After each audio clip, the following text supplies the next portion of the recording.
सोचिए एक छोटा सा रेडी वाला जिसके पास ना कोई ज़्यादा पैसा था ना कोई बड़ी पहचान, लेकिन उसके पास था मेहनत, जुनून, जज्बा और अपनी प्रोडक्ट पर यकीन।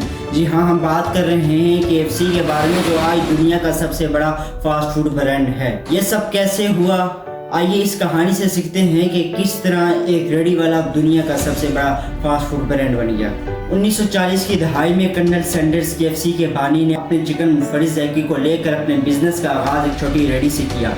कोई नहीं जानता था इनको, लेकिन इनके चिकन की क्वालिटी और जायके ने आहिस्ता आहिस्ता लोगों को अपनी तरफ मुतवज्जो किया और इन्होंने अपने प्रोडक्ट्स को बेहतर बनाने के लिए, अपने जायके को मुनफरिद रखने के लिए लोगों को अपनी तरफ मुतासिर करने पर तवज्जो दी और आज KFC के नाम से फास्ट फूड ब्रांड दुनिया के हर कोने में मशहूर है। ये कहानी हमें सिखाती है कि अगर आपके पास मेहनत का जज्बा और आगे बढ़ने का हौसला मौजूद हो तो आप कहीं से भी आगाज़ कर सकते हैं, चाहे आपके पास कुछ भी ना हो।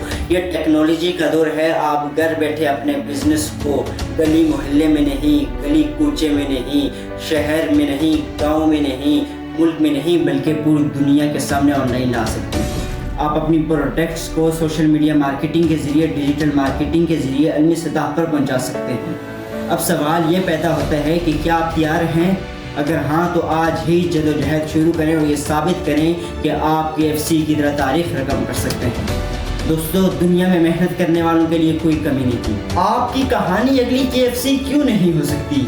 आज ही अपने बिजनेस का आगाज़ करें। इस दौर में आपके बिजनेस को जिस चीज़ की ज़रूरत है वो है digital marketing, social media marketing, advertising और ब्रांडिंग। आप अपने बिजनेस को टेक्नोलॉजी के साथ जोड़े रखें, उसकी डिजिटल मार्केटिंग करें, उसको सोशल मीडिया मार्केटिंग करें, उसकी ब्रांडिंग करें, ताकि दुनिया के गली कूचे में, दुनिया के हर कोने में पब्लिक तक आपका बिजनेस पहुँच सके।